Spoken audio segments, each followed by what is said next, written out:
Hello Year 9s, we're going to talk about some scale drawings, which is exercise 8.8.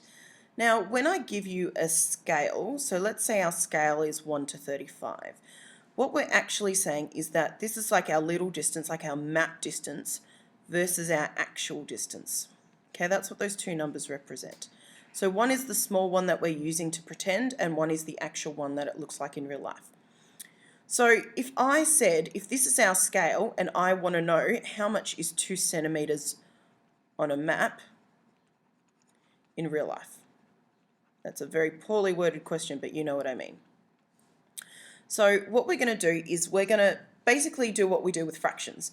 Because another way to write this is actually 1 on 35, okay?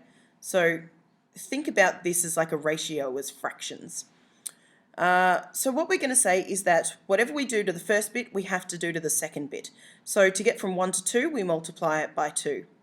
Therefore, to get from 35, we also need to multiply it by 2. So we know that 2 centimeters on a map is actually 70 centimeters in real life. Okay, that would be our answer. 70 centimeters in real life would be 2 centimeters on a map, given this scale. Let's work with something slightly bigger. Let's say that we have 1 to 2,000. Well, let's say 1 to 1,000 for now. Okay, so if our scale is 1 to 1,000, same thing. If we're going to use 2, we multiply this bit by 2, so we end up with 2, and we multiply this bit by 2, so we end up with 2,000, okay? So 2,000 centimeters, 2 centimeters on a page would be 2,000 centimeters in real life, given this scale. Hopefully that makes sense to you guys. It's not that difficult.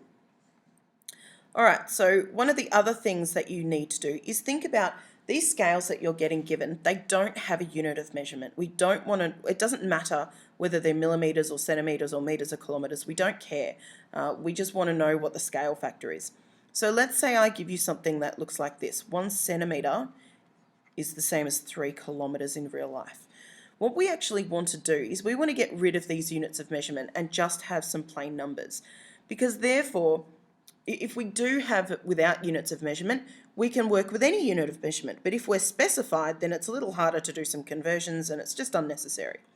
So what we'll do is we'll start with 1 to 3, like we've got here, and we need to get from centimeters all the way up to kilometers. So we need to figure out what we have to multiply by. Well, to get from centimeters to meters, we multiply by 100. So let's put a couple of zeros on. Then to get from meters to kilometers, we have to multiply by 1,000 because there's 1,000 meters in a kilometer. So we need 3 more zeros on here. And now, let's just put in our little comma so it's easier to read. So we know that we're all the way up to kilometers now. So 1 to 300,000 is our scale if we actually get rid of these units of measurement. So these two things, so this means the same as this. It's just one doesn't have the units of measurement specified, which is what we want, because this is a much easier way to work. We have to do a lot less converting. All right, so make sure you remember that when working with scale factors, you don't ever want units of measurement in it, unless the question specifies that, because they're probably just teaching you. Okay, one more thing. Let's work out how to do it in the opposite direction. So let's say that our scale is 1 to 5,000. So this time what we did over here was we went from the map size to the big size. That's actually super easy because all you do is multiply both sides by, whatever the thing is. But this time we're going to go the opposite direction. So let's say we have 200 meters in real life and we want to know, if we were to draw a map, how big should that be on a map? So we have no idea about the map size. Well, remember how I said we can think about this as fractions? So another way to write this is 1 on 5,000. And we want to say that we want 200 meters on our map, okay? So we're going to say, 200 meters in real life is something on our map, okay? We don't know what, but we're going to use x as our unknown. So 1 to 5,000 equals something to 200. Now all we can do is cross multiply. So we've got 5,000 times x, and we've got 200 times 1. See, all I've done is cross multiplied so far, okay? So what we're going to do is get x on its own, and that's going to tell us how big we should draw our line on our map. So how do we get x on its own? Well, we need to get rid of the 5,000, which means dividing by 5,000, which is 0.04. Now, what we've done is we've actually been working in meters, haven't we? Because that was the original unit of measurement from the top, meters. So this is still in meters. We haven't changed anything.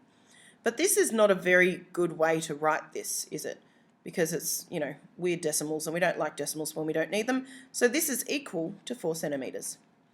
Remember, there are 100 centimetres in a metre, so 0.04 metres must be 4 centimetres. So if we were to draw this on a map and we wanted to represent 200 metres, we would need a line 4 centimetres long. That would work with this scale. I hope that makes sense. If it doesn't, feel free to ask me some more questions. Good luck.